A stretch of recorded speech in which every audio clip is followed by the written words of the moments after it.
how to enable or disable airplane mode on Xiaomi Redmi 13C mobile phone. And okay guys, here in your mobile phone, go to settings. In settings, go to more connectivity options. In more connectivity options, you can see here the airplane mode. And airplane mode is disabled. To enable this, you'll have to do is switch on the switch button on the right side. And okay guys, we have successfully enabled. And to disable again, you'll have to do is switch off the switch button on the right side. And okay guys, this is the first option to enable or disable the airplane mode. And the second one is, okay, scroll down from top to bottom and you can see the airplane mode icon here. So you can tap this to enable the airplane mode.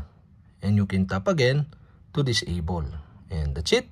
This is the two-way to enable or disable the airplane mode on Xiaomi Redmi 13C mobile phone.